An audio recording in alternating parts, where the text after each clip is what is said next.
General Hospital spoilers for the next 2 weeks, from June 9th to June 20th, reveal that as Michael and Willow stood frozen in the courthouse hallway after hearing the judge's final ruling, the world around them seemed to come to a standstill. There was no real victory declared that day, only loss and devastation. In what was deemed a balanced and reasonable decision, the court split the two children, Wiley and Amelia, assigning one child to each parent in a tearful silence. Wiley would stay with Michael, while Amelia would remain with Willow. But what seemed like a fair compromise quickly became the root of an unprecedented wave of anguish and outrage in both their lives. Willow felt as though she were being punished for past mistakes Michael had once forgiven. Losing custody of Wiley, the son she had held and nurtured with all her heart, tore deeply into not just her soul as a mother but into her very sense of worth and existence. She watched Michael walk out of the courtroom with Wiley in his arms, each of his steps crushing the memories of a once whole family, even if it had only been whole for a fleeting time. Michael, though granted custody of Wiley, felt as if a part of his soul was lost when he saw Willow holding Amelia and turning away from him, as if he were now a stranger, an unforgivable enemy. The decision to separate Wiley and Amelia drew a sharp line through a family that had once been united. The two children, as close as siblings, playing, eating, sleeping, and growing up under the same roof, were now forced to live separate lives, each on opposite sides of an emotional battlefield. Each morning would be a cruel reminder that their sibling was no longer there to laugh with, to run under the sun with. And one day, one of them would ask, "Why can't I be with my brother/sister anymore?" A question that neither Michael nor Willow could answer without choking on their silence. For Michael, anger simmered like a fire on the verge of explosion. He believed Willow had betrayed him, not just through past secret actions, but through the way she walked out of that courtroom, playing the victim to gain a better outcome for herself. Willow, on the other hand, felt her heart shatter into pieces at the coldness and harshness in the eyes of the man she had once trusted. She couldn't understand how Michael, the man who once vowed to protect their family at all costs, could accept such a cruel division without fighting for both children to remain together. From love and hope, now all that remained between them was doubt, resentment, and a wall of silence buried beneath a facade of strength. But perhaps the most devastating truth of all was that neither of them had ever wanted this outcome. They both loved both children equally. Both wanted to preserve something whole from a family that had once been so beautiful. But the damage, the shattered trust, and external forces like Drew, Nina, Carly, had led them astray in a war they should have faced together. Now, Michael and Willow were no longer allies but opposing forces, each clinging to a child as proof of their righteousness. But children don't need justice, they need family, love, and a home unbroken by quiet revenge. The hostility between Michael and Willow has become increasingly apparent. No longer confined within legal boundaries. Every encounter is now a cold war, where once gentle words are replaced with sharp criticism and icy glares. They begin to use the children as weapons in their emotional conflict. Phrases like, "Wiley needs a stable father," or, "Amelia can't live in a toxic environment," are merely masks for the unspeakable pain they both carry. As a cruel consequence, both children are slowly being pulled into this battle, knowingly or unknowingly, ripped from the threads of familial connection, leaving behind silent fractures in their young, tender hearts. This is no longer just a custody battle. It's a tragedy about two people who once loved each other, now turning love into a weapon, pain into a blade, and their children into spoils of war. How can those cracks ever be healed when trust has been shattered? How can Wiley and Amelia grow up in a world where separation becomes destiny? And ultimately, will Michael and Willow realize that in their quest to prove they are right, they are losing the most precious thing of all, their family? Meanwhile, Jason is getting deeper into the dark web of secrets that Dalton is hiding. What he uncovers goes far beyond interference in Jocelyn's music career. It's a sophisticated mind control operation with a reach far beyond what anyone could have imagined.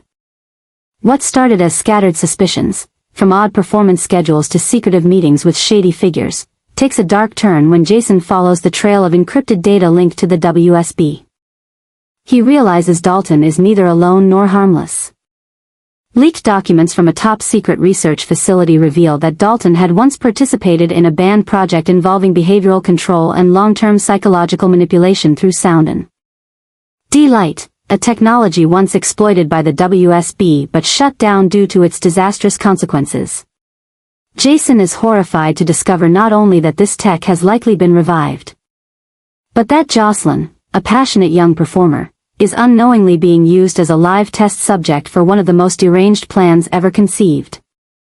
Video recordings of Jocelyn's rehearsals show clear signs of extreme fatigue, unstable neural responses, and even moments where she nearly loses consciousness after exiting sound rooms designed by Dalton. Emma, the person closest to Jocelyn, begins to sense strange and worrying changes in her friend. Once lively conversations are now filled with long silences and vacant stares. Emma tries to ask about it, but Jocelyn rebuffs her in fear.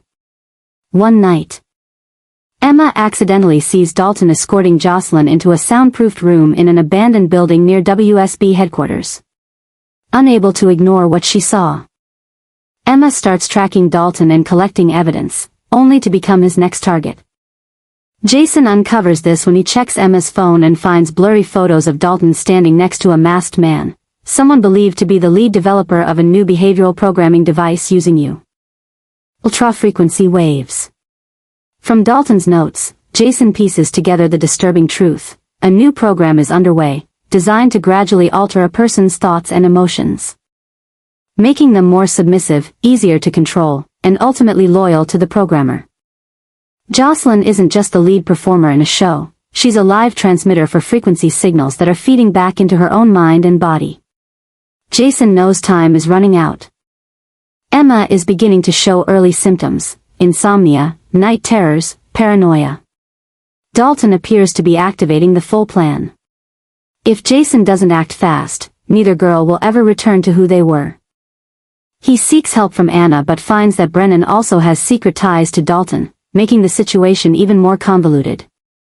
Every piece of evidence is vague, every authority figure denies involvement.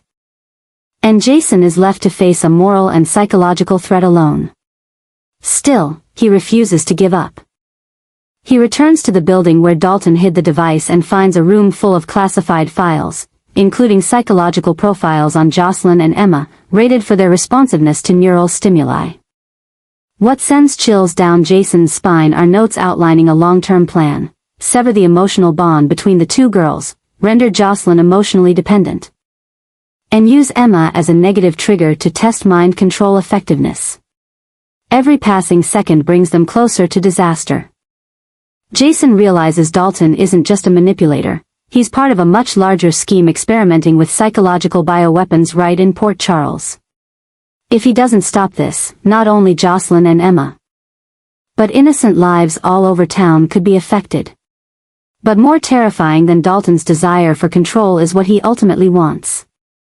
Proof that a world without free will is possible, where emotions can be rewritten, memories erased, and humans reduced to tools. Jason won't let that happen. He draws his gun, steps into the shadows where Dalton waits, and knows this time, he's not fighting for justice, he's fighting for the souls of those he can't afford to lose. Curtis is entering a new chapter in his journey, but this time it's not one filled with hope or new business opportunities. Instead, it's a descent into the underworld of conspiracy, revenge, and tangled decisions.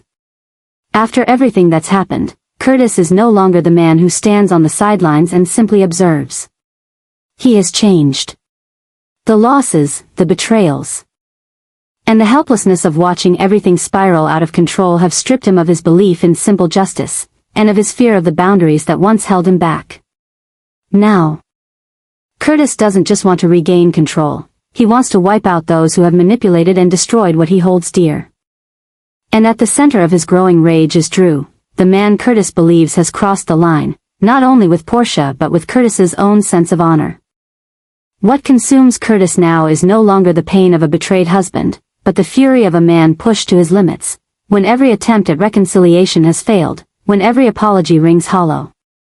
And when Drew's behind-the-scenes moves, from collaborating with Nina, sabotaging Willow's treatment, to to manipulating attorneys to alter testimony, have made him a thorn in Curtis's side. What makes the situation even more dangerous is that Curtis isn't alone. Jordan, with her deep understanding of the legal system and the criminal underworld, has quietly reached out to Curtis and expressed her own suspicions about the hidden networks Drew is maintaining to manipulate the balance of power in Port Charles. This renewed connection between Curtis and Jordan isn't born of romance this time, but of a shared mission, to expose a liar before he causes more harm. Their partnership, two people once in love, now bound by shared wounds, has become a dangerous force. Jordan knows the law. Curtis knows the streets. Together, they're quietly building a plan to take Drew down, permanently.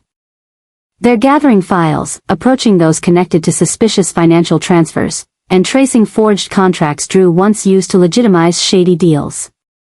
The deeper they dig, the more complex the layers of deceit become.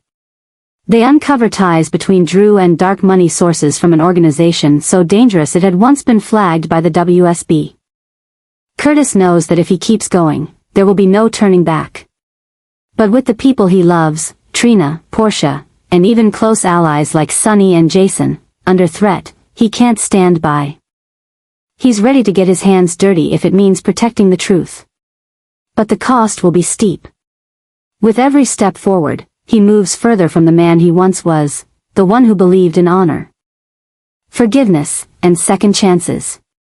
The alliance between Curtis and Jordan isn't just about personal revenge, it's becoming the spark that could ignite a wave of new crises.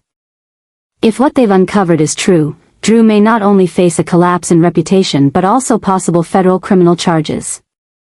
And if that happens, others close to him, Michael, Carly, even Nina, could be dragged down as well. Curtis was never one for revenge, but now he has no choice. He no longer believes in promises to change, in backroom handshakes, or private meetings filled with lies. He needs an ending, a decisive one, with no more secrets or excuses.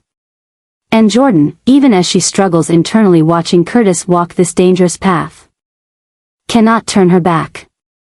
Because she knows, sometimes, to save someone, you have to let them hit rock bottom. But when all the secrets come to light, will Curtis truly find justice, or will he just drag himself into a nightmare he can't escape? Ava and Christina are locked in an unforgiving battle, where blackmail is not just a weapon, but a cover for deeper schemes.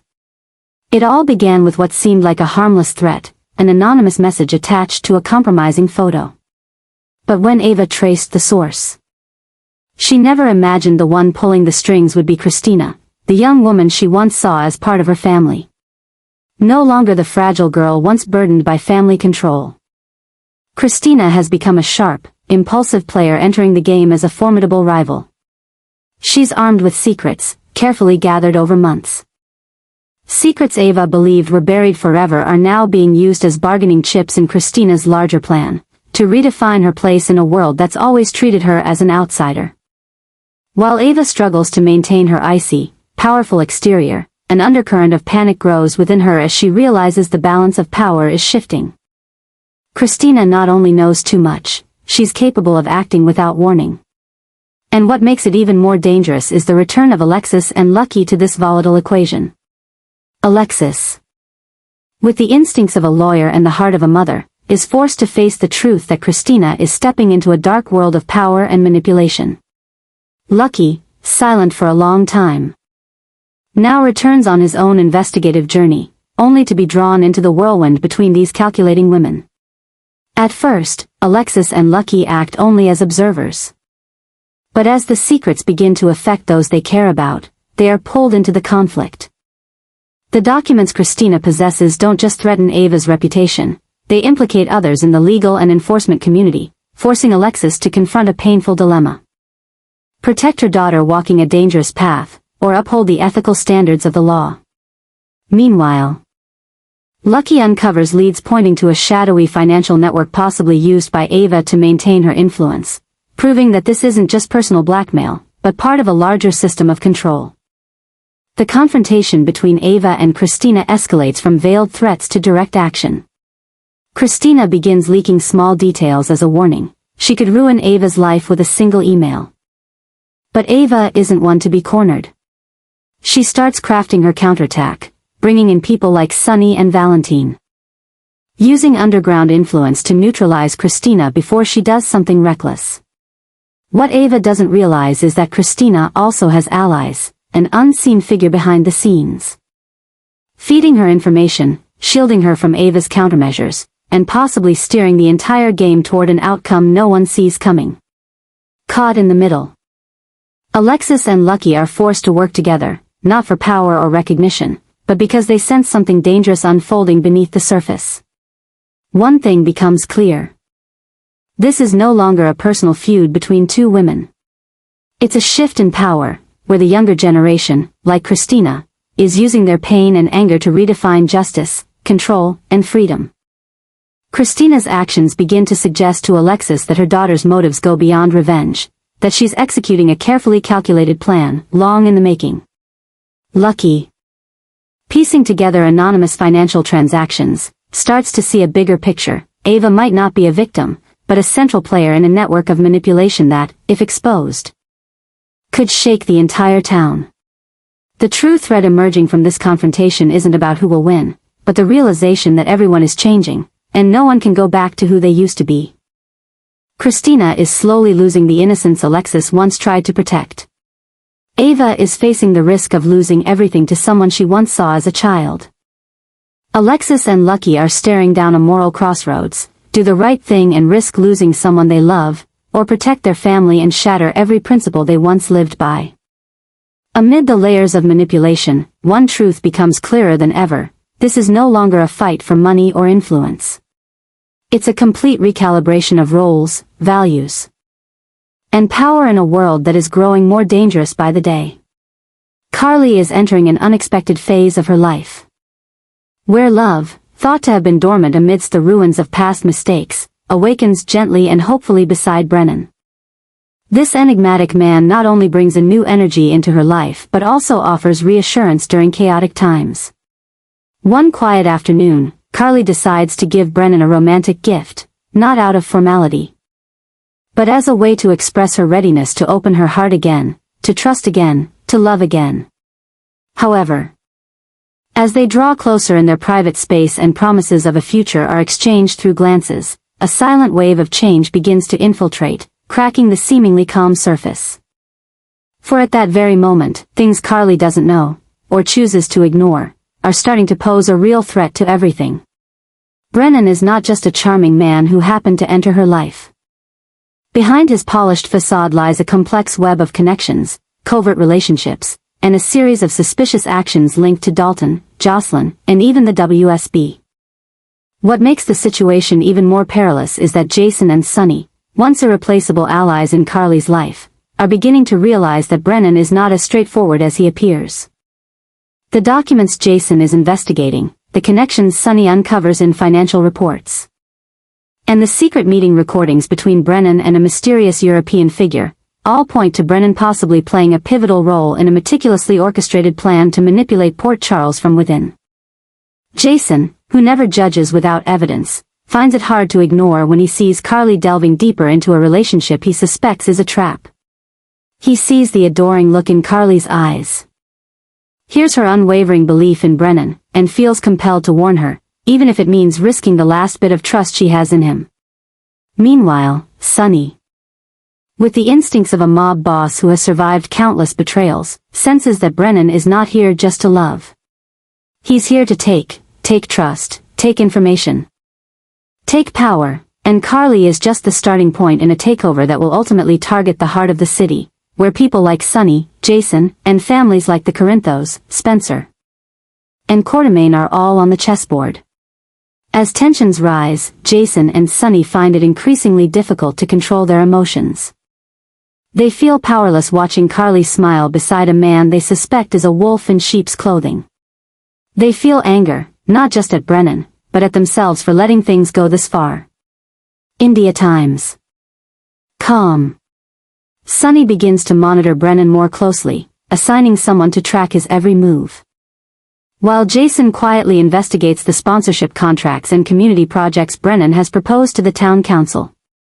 These contracts stun Jason, linking Brennan to a series of companies previously used by Dalton as fronts for human experimentation activities. So, when Carly gives Brennan a sentimental gift, a family photo, a memento tied to her and Jocelyn's memories, or even a key to the house she once shared with Sonny, she doesn't realize that this act will ignite an underground war being prepared step by step behind her back. A gift filled with love in Carly's eyes becomes a symbol of betrayal in Jason and Sonny's eyes. And they can't just stand by and watch. Change is coming. Carly, once the glue holding together the two most powerful men in Port Charles, is now the unpredictable factor in a new game. Brennan could be love, or a hidden dagger. Jason could be the protector, or the one who must hurt Carly to save her from a mistake. Sonny could be the unshakable mountain, but also the storm ready to sweep everything away when the final boundaries are crossed. Soapspoilers.xinlock.com. When love, power, and lies intersect, even a gift can be the beginning of an unexpected war. And when Jason and Sonny are angry, no one, not even Brennan, can stand still without paying the price. Chase is falling deeper into a vortex of secrets and obsessions he can no longer fully control. Joe's appearance in his and Brooke Lynn's lives is like a sharp blade cutting through the fragile peace they've tried to build. Outwardly, Chase maintains his composure, pretending everything is on track, but inside, he's struggling to hide his calculations, fears, and the painful jealousy gnawing at the very core of his trust. What makes everything more uncomfortable is Dante, the brother he once considered a teammate, a confidant, now becoming the person Chase feels he must be wary of the most. Chase knows that if Dante discovers the truth about Joe's identity, the son he once cherished without knowing he's his biological child, the entire truth Brooke Lynn is hiding will explode. Chase isn't just keeping secrets to protect others. He's keeping secrets because he's afraid of the truth. The truth that Brooke Lynn might have known all along but chose to remain silent. The truth that Dante could be Joe's biological father. And if that's true, Chase not only loses the child he thought would call him dad but also the woman he's trying to keep beside him as she drifts further into the shadows of deception. Soapopera.azoentry.com. +8. Reddit. Com. +8. General-hospital-celebrity.fandom.com. +8. Conversations with Dante, even about work, cases, or seemingly harmless matters, now carry a heavy weight, as Chase senses Dante is beginning to suspect. He feels Dante's gaze is no longer as innocent as before. Every question, every comment seems to poke at the wound Chase is trying to hide. This makes Chase fall into a state of covert calculation. He starts adjusting his behavior around Dante, avoiding discussions about Gio, steering clear of anything that might lead Dante to more suspicions. He quietly alters reports related to student records Gio was involved in. He changes the way he talks to Brooke Lynn, softer, more controlling, yet possessive. Because the growing obsession in Chase isn't just about keeping secrets from Dante, it's about holding on to Brooke Lynn, the woman he loves, but also the only one who holds the key to the entire truth. Brooke Lynn, though trying to keep everything together, begins to feel the invisible tightening from Chase. Every time he embraces her, there's control, every inquiry hides suspicion. She feels she's no longer free, not because she's imprisoned, but because she's entangled in an emotional web that's increasingly hard to escape. Chase is no longer the gentle, predictable man he once was. He's slowly but clearly transforming into a man acting out of fear of loss rather than love. And it's this change, this obsession, that's making every action of Chase the most dangerous thing to everyone connected to Gio. Dante, with the instincts of a cop and the intuition of a man who's lost much, begins to notice the change in Chase. He doesn't speak it out loud, but he observes. And in that silent gaze, there's an unspoken warning. If Chase doesn't stop, if he continues to control, conceal, and twist the truth out of fear and jealousy, he will be the one to push Brooke Lynn away. He will be the one to expose the truth in the worst possible way. But Chase seems unable to retreat. Because once calculations begin, once he's caught in the vortex of doubt, everything around him becomes a threat. And so, in his attempt to protect a love and a child he considers family, Chase is inadvertently leading all three into a standoff with no way out. On one side is the fear of losing everything, on the other is the truth that could erase everything he once believed in. And between them, Gio, the boy who still doesn't know he's the center of an emotional storm, calculations. An obsession spiraling out of control, will be the first to bear the consequences when the truth is finally revealed.